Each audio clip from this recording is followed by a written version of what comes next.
আমন্ত্রণ দেশ জনপদ লাইভে, সঙ্গে আছে আমি ডানা ইসলাম। এবারে বিস্তারিত। আজও আদালতে তোলা হয়েছে পতিত সরকারের বেশ কয়েকজন এমপি মন্ত্রীকে। এ নিয়ে জানাতে রাজধানীর সিএমএম কোর্ট প্রাঙ্গণ থেকে যুক্ত হচ্ছেন সহকর্মী নিয়াজ মোর্শেদ। নিয়াজ, আজ কাদেরকে আদালতে তোলা হয়েছে, নতুন কি রায় দেওয়া হয়েছে জানাবেন আমাদের।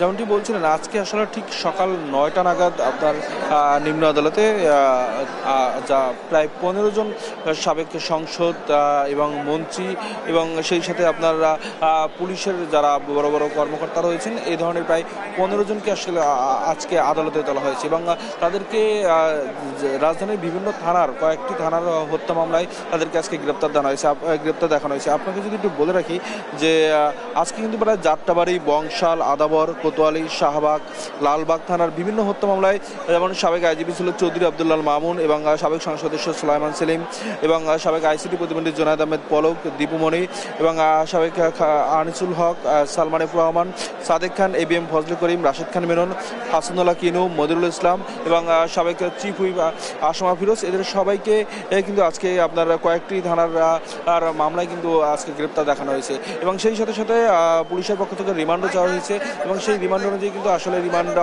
কয়েকজনে কিন্তু আসলে রিমান্ডও মঞ্জুর করছে। আপনাকে যদি আরেকটু আমি ডিটেলসে বলি, সেটা হলো লালবাগ থানার হত্যা মামলায় কিন্তু অ্যাডভোকেট কামরুল ইসলাম 3 দিনের রিমান্ড তার মঞ্জুর করেছে আদালত এবং সুলাইমান সেলিমকে আপনার সাবেক যে সংসদ সদস্য ছিলেন তাকে 4 দিনের রিমান্ড মঞ্জুর করেছে এবং চকবাজার থানার একটু হত্যা মামলায় সুলাইমান সেলিমকে আরও 3 দিনের রিমান্ড মঞ্জুর করেছে আদালত। যাত্রাবাড়ি থানার কয়েকটি মামলায় আসলে আপনার এই প্রায় 15 জনের অনেককেই কিন্তু আসলে গ্রেপ্তার দেখানো হয়েছে এবং যদি একটু বলি যে আসলে যাত্রাবাড়ি থানার হত্যা মামলায় কিন্তু আপনার আনিসুল হক সাবেক আইনমন্ত্রী যিনি ছিলেন তাকে কিন্তু 3 দিনের রিমান্ড মঞ্জুর করা হয়েছে এবং যাত্রাবাড়ি থানার সাইদুর রহমান একটি হত্যা মামলায় আপনার সাবেক সংসদ সদস্য আসমা ফিরোজকে 2 দিনের রিমান্ড মঞ্জুর করেছে আদালত। আপনাকে একটু বলে রাখি আসলে এই আজকে যে আসলে আপনার আদালতে যেসব আসলে আপনার শুনানি হয়েছে সেই শুনানির মধ্যে কিন্তু আসলে আপনার যারা বাদী পক্ষের যারা আসলে আইনজীবী ছিলেন তারা কিন্তু বলছেন যে বেশিরভাগই আসলে আপনার আনিসুল হকের ক্ষেত্রে এবং আপনার কামরুল ইসলাম এদের ক্ষেত্রে তারা আসলে খুব অসুস্থ এবং ক্যান্সারে আক্রান্ত, সেই কারণে আসলে তাদের কিন্তু আপনার জামিন চাওয়া হয়েছিল এবং রিমান্ডও কিন্তু আসলে আপনার যাতে কম দেওয়া হয় সেটি কিন্তু আসলে তারা আবেদন করেছিল, কিন্তু আসলে আপনার তাদের অসুস্থতার কথা বিবেচনা করেই আদালত তাদেরকে আপনার 3 দিন এবং 4 দিনের রিমান্ড এগুলো আসলে তারা মঞ্জুর করেছে। তবে আপনাকে আরেকটু বলে রাখি এবং রাষ্ট্রপক্ষের যারা আইনজীবী আছে তারা আসলে বলছেন যে এরা কিন্তু আসলে আপনার রাজপথে আসলে যখন থাকে তখন তারা আসলে এমপি মন্ত্রী থাকেন এবং যখন আসলে এই হত্যাকাণ্ডের সাথে যখন তারা জড়িত থাকেন তখনও তারা আসলে এমপি মন্ত্রী হিসেবেই নিজেকে আসলে পরিচয় দেন, কিন্তু যখন আপনার তারা আদালতে আসেন যখন তাদের বিচার কার্য শুরু হয় তখন তারা আসলে আপনার আইনজীবীরা আসলে অসুস্থতার বাহানা তৈরি করেন, এমনটি আসলে কিন্তু আপনার বলেছেন রাষ্ট্রপক্ষের যা আইনজীবী তারা এবং তারা আসলে বলছেন যে এইগুলো আসলে আপনার এক ধরনের অজুহাত, তাই আসলে তাদেরকে বাঁচানোর জন্য বা সেভ করার জন্য আসলে আইনজীবীরা এই ধরনের বক্তব্য আদালতে দিয়ে থাকে। আমরা দেখেছি আসলে কামরুল ইসলাম যিনি ছিলেন সাবেক খাদ্যমন্ত্রী তিনি আজকে আসলে নিজেই কিন্তু আসলে আপনার বিচারকের সাথে আপনার লড়াই করেছেন এবং বলছেন যে যিনি যেহেতু অসুস্থ তাই তার এর আগেই তিনি রিমান্ড আসলে 8 দিনের রিমান্ড ফিরে এসেছেন, সেই কারণে আজকে আসলে আপনার যেহেতু আপনার এই যে আপনার আবার 3 দিনের রিমান্ড মঞ্জুর করেছে সেটি আসলে আপনার আর যেটি না মঞ্জুর করা হয় সেই জন্য আসলে তিনি কিন্তু আপনার বিচারকের সাথে কিন্তু আসলে তিনি কথা বলেছেন যে এবং বলেছেন যে আসলে যাতে তার রিমান্ড মঞ্জুর করা হয়। সেক্ষেত্রে আমরা একই সাথে কিন্তু আপনার সাবেক যে চিফ হুইপ আসমা ফিরোজ তাকেও আমরা দেখেছি আসলে আপনার বিচারকের সাথে নিজেই সরাসরি কথা বলেছেন এবং বলেছেন যে এই ঘটনার দিন আসলে তিনি সেখানে ছিলেন না, তিনি বঙ্গমাতা ফজিলাতুন্নেসা যে আপনার ফুটবল টুর্নামেন্ট ছিল সেখানে তিনি উপস্থিত ছিলেন এবং তিনি কোনোভাবেই তার নির্বাচনী এলাকায় ছিলেন এবং কোনোভাবেই তিনি এই ঘটনার সাথে সংশ্লিষ্ট ছিলেন না, এমনটি আসলে তিনি কিন্তু বিচারকের সাথে তার দাবি জানিয়েছেন। তবে সব কিছু বিবেচনা করেই কিন্তু আসলে তাকে কিন্তু আপনার এবং 2 দিনের রিমান্ড মঞ্জুর করেছে আদালত। আপনাকে আরেকটু বলে রাখি যে এই 15 জনকে কিন্তু আপনার এর আগেও কিন্তু আসলে বিভিন্ন মামলায় কিন্তু আপনার গ্রেপ্তার দেখানিয়ে কিন্তু রিমান্ড চাওয়া হয়েছিল এবং রিমান্ড মঞ্জুর করা হয়েছিল এবং আজকে আবার ঠিক তাদেরকে আসলে নেওয়া হয়েছে এবং আজকে কিন্তু সবগুলো কিন্তু আসলে নতুন হত্যা মামলা এবং সেই হত্যা মামলাগুলোতে আসলে তাদেরকে কিন্তু গ্রেপ্তার দেখানো হয়েছে এই 15 জনকে এবং আপনার এই কয়েকজনের কিন্তু আসলে এই যে কয়েকজনের নাম বললাম সেই জন্য রিমান্ড কিন্তু আমরা মঞ্জুর করেছি। এই ছিল আমার কাছে সর্বশেষ তথ্য। নিয়াজ, ধন্যবাদ আপনাকে। আদালত প্রাঙ্গণ থেকে যুক্ত ছিলেন আমাদের সহকর্মী। কুষ্টিয়ায় এখনো ঊর্ধ্বমুখী চালের বাজার, এ নিয়ে আরো জানাতে যুক্ত হচ্ছেন সহকর্মী নাহিদ হাসান তিতাস। তিতাস, চালের বাজার নিয়ন্ত্রণে কোনো উদ্যোগ নেওয়া হচ্ছে কিনা জানাবেন, ক্রেতারা কি বলছেন এই বিষয়ে? দানা, আসলে ধান কাটার মৌসুম যায়, মৌসুম আসে, কিন্তু চালের বাজারে কোনো স্বস্তি ফিরে না। আসলে দীর্ঘদিন ধরে এই চালের বাজারের যে অস্থিরতা সেটা কিন্তু চলছে। এখন আমন ধান কাটার মৌসুম চলছে, হয়তো আর 10-15 দিন পরে সেই মৌসুমও শেষ হবে, কিন্তু এখন পর্যন্ত চালের বাজারের কোনো স্বস্তির খবর নেই। আমি রয়েছি কুষ্টিয়ার সবচেয়ে বড় খুচরা বাজার পৌর বাজার। এই বাজারের যদি আজকে আমি বাজার দর জানাই, যেমন সরু যে মিনিকেট চাল সেটি বিক্রি হচ্ছে বাজারে 70 থেকে 72 টাকা কেজি দরে, এবং কাজললতা চাল বিক্রি হচ্ছে 66 থেকে 68 টাকা কেজি দরে, এবং মোটা যে 28 চাল রয়েছে সেটি বিক্রি হচ্ছে 56 থেকে 58 টাকা কেজি দরে। অর্থাৎ আমরা বলতে পারি সর্বনিম্ন যে মোটা চাল সেটিও বিক্রি হচ্ছে 56 থেকে 58 টাকা কেজি দরে। অর্থাৎ দীর্ঘদিন ধরে এই চালের বাজারের যে অস্থিরতা সেটা কিন্তু কোনোভাবেই কমছে না। যেমন এখন আমনের মৌসুম চলছে, ধান কাটা শুরু হয়েছে, নতুন ধানের চালও বাজারে উঠেছে, কিন্তু তারপরেও কিন্তু বাজারে কোনোভাবেই স্বস্তি ফেরানো যাচ্ছে না। এ বিষয়ে আমি যারা খুচরা বিক্রেতা রয়েছে আমি তাদের সাথে কথা বলেছি। খুচরা বিক্রেতাদের যেটি দাবি যে আসলে এখানে চালের দাম নিয়ন্ত্রণ করার মতো হাত তাদের নেই, কারণ তারা মিলগেট থেকে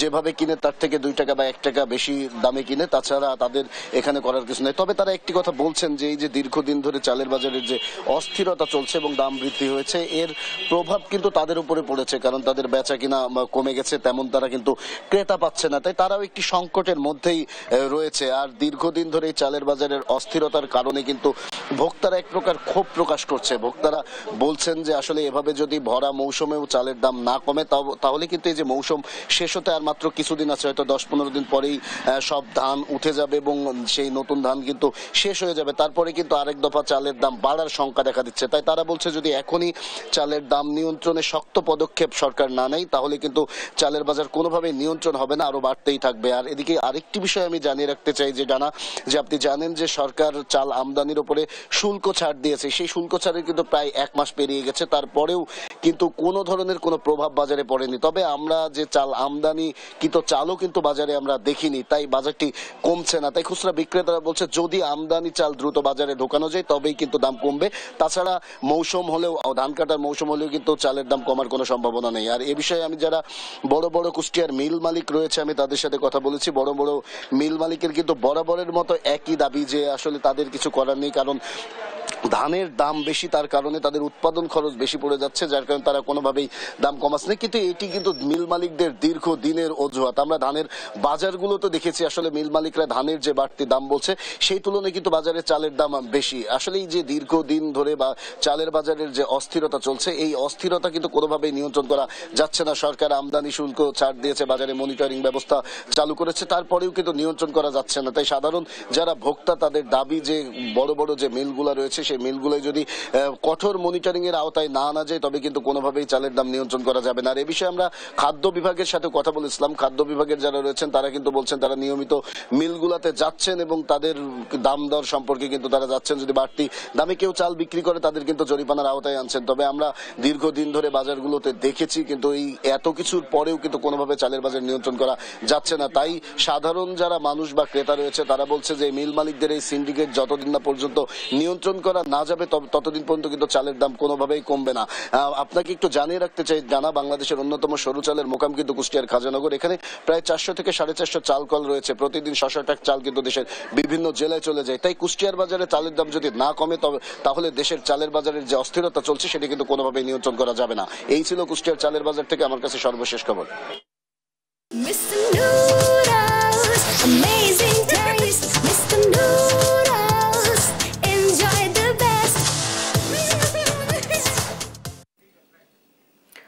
ময়মনসিংহে শীতকালীন সবজির যোগান বাড়ায় কমতে শুরু করেছে দাম। এ নিয়ে জানাতে ময়মনসিংহ থেকে যুক্ত হচ্ছেন সহকর্মী ইলিয়াস আহমেদ। ইলিয়াস, সবজির দাম কেমন দেখতে পাচ্ছেন? এ নিয়ে ক্রেতাদের প্রতিক্রিয়া কি রয়েছে?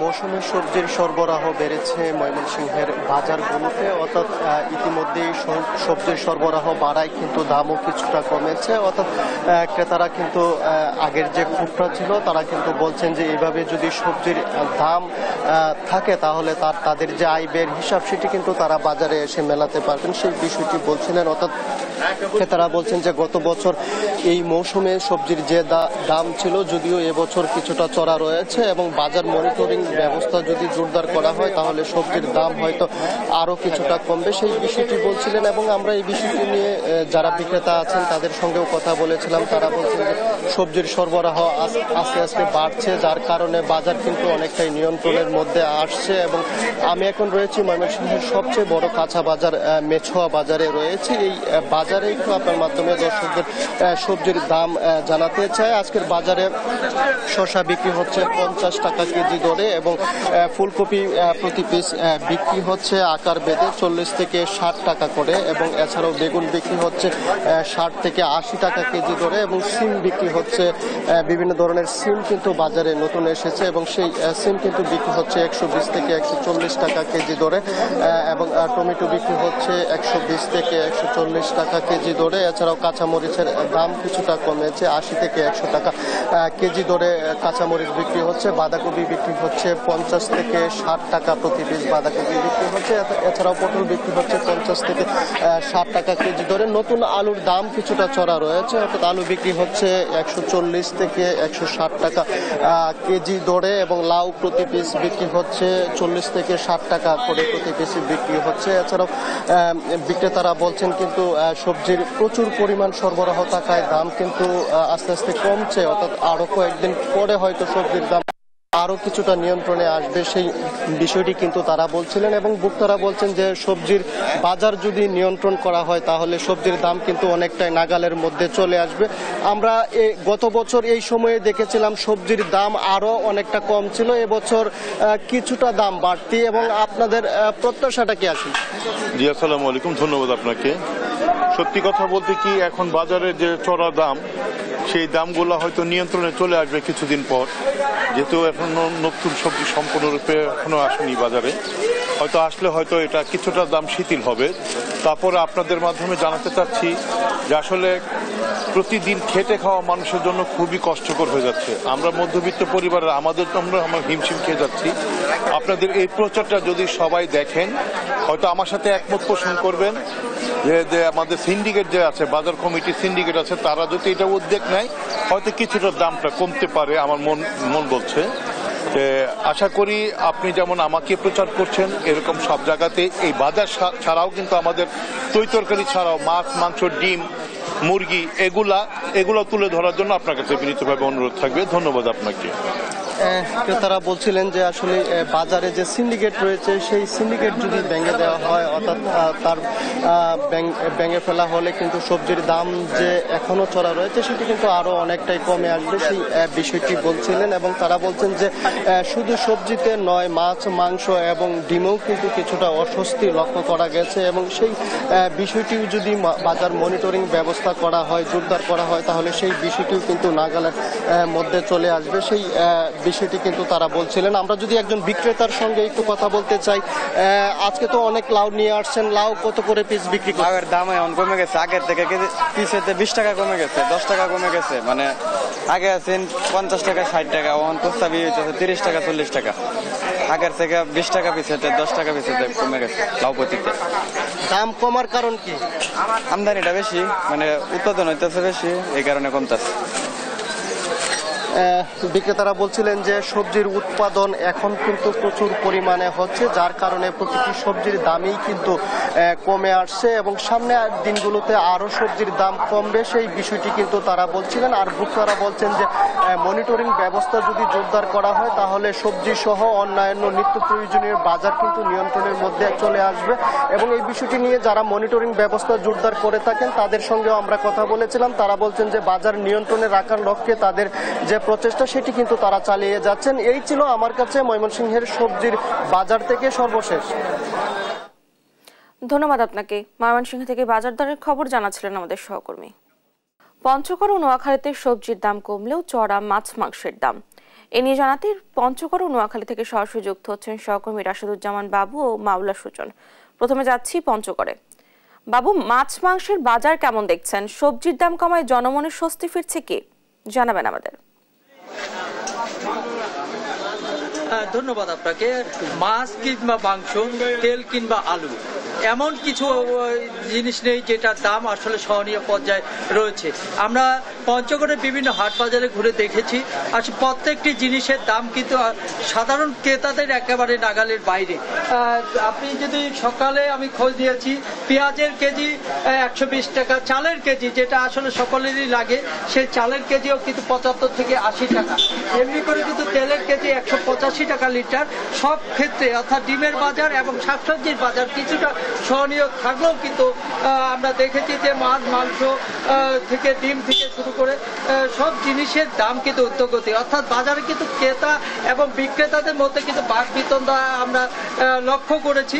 সকালে আমি গরুর মাংস খোঁজ দিয়েছি, গরুর মাংসের কেজি আগের দরেই রয়েছে 700 টাকা কেজি, খাসির মাংস 1000 থেকে 1100 টাকা দরে বিক্রি হচ্ছে। তবে দেশি মুরগি সেটি এখনো 500 টাকা দরে বিক্রি হচ্ছে। ব্রয়লার মুরগি গরিবের খাদ্য যেটি বলি, সেই গরিবের খাদ্যও কিন্তু আমরা দেখি যে 220 টাকা কেজি দরে গোটা যেটি সেটি বিক্রি হচ্ছে। এমনি করে কিন্তু প্রত্যেকটি জিনিসের দাম সাধারণ যারা লোক আছে, নিম্ন আয়ের এবং মধ্যবিত্ত মানুষ রয়েছে, তারা কিন্তু বাজারে এসে হা উত্তাস খাচ্ছে। তারা বলছে যে আসলে তাদের ক্রয় ক্ষমতার একেবারে বাইরে চলে গেছে, যেই কারণে তারা কিন্তু বাজার করতে এসে হিমশিম খাচ্ছে। যেখানে 1 কেজি মাংস কেনার কথা সেখানে তারা আধা কেজি মাংস কিনছে। এমনি করে কিন্তু মাছের ক্ষেত্রেও কিন্তু একই অবস্থা। চালের বাজারের যে ঊর্ধ্বগতি হয়েছে এটি আসলে আকাশ কুসুম একটি ভাবনার মতো হয়ে দাঁড়িয়েছে সাধারণ যারা ক্রেতার তাদের কাছে।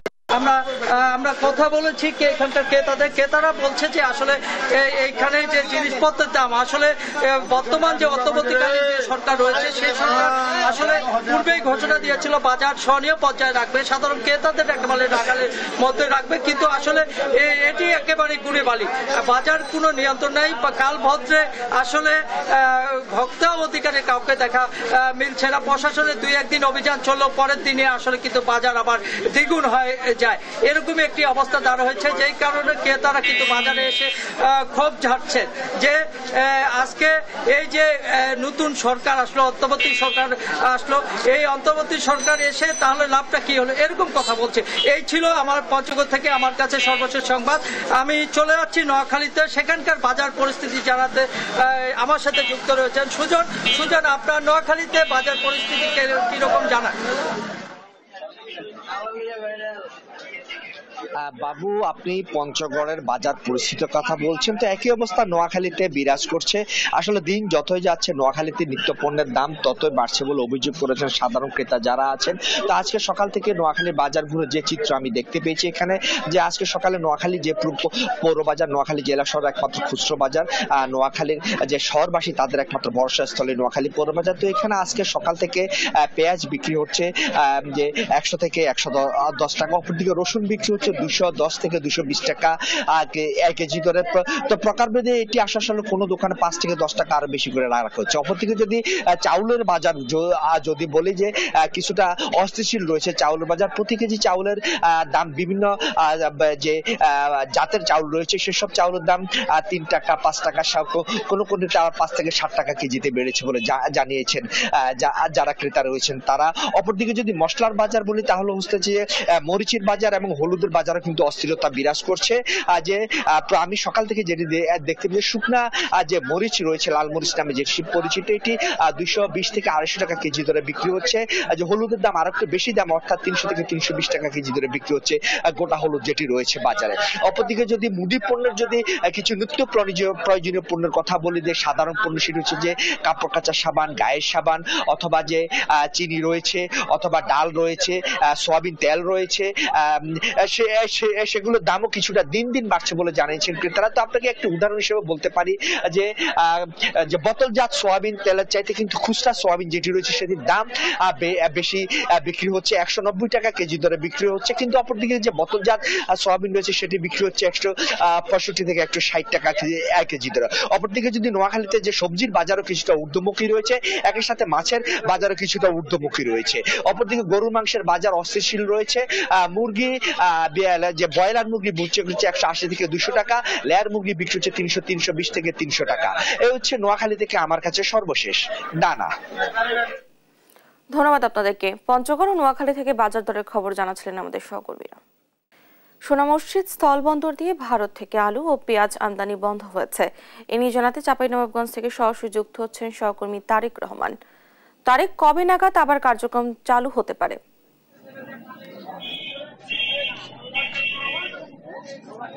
ডানা, আপনি যেমনটি বলছিলেন, চাঁপাইনবাবগঞ্জের সোনা মসজিদ স্থল বন্দর দিয়ে কিন্তু কয়েকদিন ধরে পেঁয়াজ এবং আলু ঢুকলেও বাজারে কিন্তু এর কোনো প্রভাব পড়েনি। কিন্তু গতকালকে হঠাৎ করে ভারতীয় সরকার একটি হঠকারী সিদ্ধান্ত নিয়েছে বলে আমাদেরকে ব্যবসায়ীরা জানিয়েছে। গতকালকে কোনো রকম চিঠি ছাড়াই কিন্তু পেঁয়াজ এবং আলু রপ্তানি তারা বন্ধ করে দিয়েছে। তবে কিছুক্ষণ আগে আমার সাথে সোনা মসজিদ বন্দর সংশ্লিষ্ট কয়েকজন ব্যবসায়ীর সাথে কথা হচ্ছিল। তারা আমাকে বলেছে কি ভারত সরকার আশ্বস্ত করেছে হয়তো আজকের মধ্যে পেঁয়াজ অথবা আলুর গাড়ি ঢুকতে পারে। এই যে গতকালকে যে হঠাৎ করে আলু এবং পেঁয়াজ রপ্তানি ভারতীয় সরকার বন্ধ করে দিল, এর ফলে কিন্তু চাঁপাইনবাবগঞ্জের বাজারে আলু এবং পেঁয়াজের দাম বেড়েছে কেজি প্রতি 20 থেকে 30 টাকা। এতে কিন্তু ক্ষোভ প্রকাশ করেছেন ক্রেতা এবং বিক্রেতারা। আমরা একটু সংযুক্ত করতে চাই একজন ক্রেতার সাথে। আপনি এই যে আলু এবং পেঁয়াজ কিনলেন, আসলে আগে কি দামে কিনেছেন এবং আজকে কি দামে কিনলেন? আসলে আলুর দাম যে হারে বাড়ছে আমার তো মাথাতে একদম টনক লড়ে গেছে। গতকালকে যে আলু কিনেছিলাম আমরা 70 টাকাতে, সেটা আজকে 80 টাকা। তারপর পেঁয়াজ 20-30 টাকা করে বেড়ে গেছে। এখন এই একদিনের ব্যবধানে যদি এভাবে দাম বাড়ে, তাহলে আমার মতন এই সাধারণ মানুষের জীবন ধারণ করা খুবই কঠিন। ধন্যবাদ আপনাকে। জি ডানা, আপনি শুনছিলেন কি একজন ক্রেতা বলছিলেন কি যে কালকের একদিনের ব্যবধানে প্রতি কেজি কি পেঁয়াজ এবং আলুর দাম বৃদ্ধি পেয়েছে 20 থেকে 30 টাকা। বাজার মনিটরিং এবং আমদানি এবং যে লোকাল যে বাজারগুলো আছে কৃষকরা যেন বেশি বেশি পেঁয়াজ এবং আলু তারা যে উৎপাদন করে সে বিষয়টি বাড়ানোর জন্য তারা বলছিলেন। জি ডানা, এই ছিল আমার কাছে চাঁপাইনবাবগঞ্জ থেকে সর্বশেষ পরিস্থিতি। ধন্যবাদ আপনাকে। চাঁপাইনবাবগঞ্জ থেকে যুক্ত ছিলেন আমাদের সহকর্মী। বরগুনা অস্থায়ী দোকানগুলোতে শীতের কাপড়ে পসরা সাজিয়ে বসেছেন মৌসুমী ব্যবসায়ীরা। এ নিয়ে আরো জানবো সহকর্মী রিয়াজ আহমেদ মুসার কাছ থেকে। মুসার, দোকানগুলোতে কেমন ভিড় দেখছেন ক্রেতাদের? অসংখ্য ধন্যবাদ। আমি এখন রয়েছি বরগুনা কেন্দ্রীয় মসজিদ এলাকায়। এখানে প্রতি বছরই শীত মৌসুমে কিন্তু এই যে মৌসুমী যে বিক্রেতা শীতের পোশাকে, সেই বিক্রেতারা কিন্তু তাদের শীতের পোশাকের পসরা সাজিয়ে বসেছেন এবং এই শীতের পোশাক সকাল থেকে কিন্তু রাত 10টা পর্যন্ত এখানে ক্রেতারা আসেন এবং কেনাকাটা করেন। সব থেকে কিন্তু বেলা বাড়ার সাথে সাথে কিন্তু এই যে লোকের সমাগম বাড়তে থাকে এবং বিক্রির পরিমাণও বাড়তে থাকে। আমরা বিক্রেতাদের সাথে কথা বলেছি, তারা যেমনটা আমাদেরকে জানানোর চেষ্টা করেছে গত 2-1 বছরের তুলনায় কিন্তু এবছর আগে ভাগে কিন্তু বিক্রি শুরু হয়েছে এবং ক্রেতাদের সাথেও কথা বলেছি। ক্রেতারা আমাদের যেমনটা জানানোর চেষ্টা করেছেন যে গত বছরের তুলনায় এবছর মালামালের দাম বেশি, শীতের পোশাকের দাম বেশি, তবুও কিন্তু দোকানের যে পোশাক সেই দোকানের পোশাকের তুলনায় কিন্তু অনেক কম টাকায় কিন্তু ক্রেতারা কিনতে পারছেন। আমরা যদি একজন ক্রেতার সাথে সরাসরি কথা বলার চেষ্টা করি, আসলে এখান থেকে মালামাল বা পোশাক কিনতে কেমন আপনারা স্বাচ্ছন্দ্য বোধ করছেন? আসলে ধন্যবাদ আপনাকে। এখানে যে মালামালগুলো আছে এটি আসলে সেকেন্ড হ্যান্ড বিক্রি হলো, মালগুলো বেশ ভালো এবং এটাই অল্প দামের মধ্যে কিনে আমরা আসলে গায়ে দিয়ে শীতটা অন্তত শীতের সময়টা পার করতে পারি। যেমনটা শুনছিলেন, আসলে এখানে ক্রেতারা কিন্তু তাদের স্বল্প মূল্যে কিন্তু তাদের পোশাক কিনতে পারছেন এবং স্বাচ্ছন্দ্যের মধ্যে কিন্তু পুরনো পোশাক কিন্তু তারা কিনতে পারছেন। এই ছিল বরগুনা থেকে আমার কাছে সর্বশেষ। মুসা, ধন্যবাদ আপনাকে। এই ছিল এখনকার দেশ জনপদ লাইভ। পরে বুলেটিন দেখার আমন্ত্রণ রইল। ধন্যবাদ সবাইকে।